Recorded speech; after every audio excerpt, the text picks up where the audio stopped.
November is National Adoption Month, a time to shine a light on the thousands of children in Texas that are waiting for a forever family. Heart Galleries of Texas is helping make some connections, and they're using powerful photography and storytelling to help kids in foster care find permanent homes. And joining us this morning is Corey Go, Director of Heart Galleries of Texas, to talk about their impact. This is a new statewide investment and how you can get involved. So thank you for joining us today. Thank you so much for having me. Well, let's start with the obvious. Let's talk about Heart Galleries of Texas. Absolutely. As you mentioned, the Heart Gallery is a program. It's an initiative that we have statewide that really is trying to find permanent homes for children who are awaiting adoption in Texas that are languishing in the foster care system. It uses photography and the power of photography to tell a child's unique story, connecting them with caring families, and then equipping the families with the support and services that they need to thrive. Right, that's carrying it out for sure. We know that November is National Adoption Month, as I just had mentioned. Why is this such a huge, urgent issue in Texas? Well, in Texas, on any given day, there are about 5,000 children that are awaiting adoption. And of those, we have identified about 1,500 that truly need additional recruitment efforts. And these are your teenagers that are, on the cusp of aging out of foster care, our sibling groups that are, that want to stay together, children that are have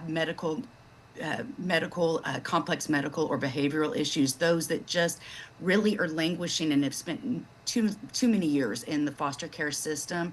And also, like last year, 860 young adults aged out of foster care. So these are the things that we really need to make sure are on the forefront of our efforts. And November being National Adoption Month gives us that moment to really raise that awareness.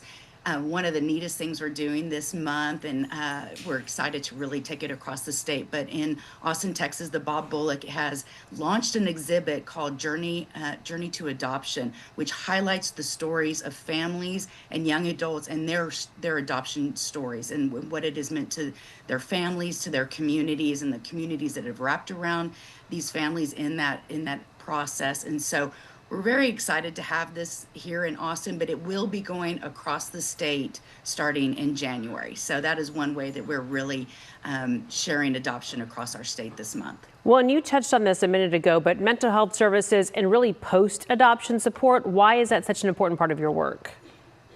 It is a critical part. And one of the things, we're very lucky here in Texas. Texas has committed $24 million in the last 2 legislative sessions for adoption efforts, and the large majority of that funding is going to post-adopt work. So as you mentioned, that is so critical. Many of the children in foster care have experienced trauma, loss, or instability, and both the kids and the families really need ongoing support as they adjust and build trust in this new family dynamic that they have. Through the Heart Galleries and our post-adoption program partners, families can access mental health services, counseling, trainings, support groups to really help them be successful as a family unit. In the first 6 months of the post-adopt services, we were able to serve 1,500 clients with mental health support, which is amazing. And where should we direct people if they'd like to continue to support or they were inspired by what they heard today? Heart Galleries of Texas, we have a website, heartgallerytexas.org, and you can find your local Heart Gallery. We really do encourage you to go find your Heart Gallery, get engaged, host an exhibit of children available for adoption, engage with your local Heart Gallery and have them come speak to your book clubs or your church. Any way that you can learn more about it and share the mission with people around you. It takes the community to lift up these kids and these families in this work. It's a lot of kids who are aging out of the system every year. Thank you for your insight and creating some more awareness. We appreciate it. Thank you so much.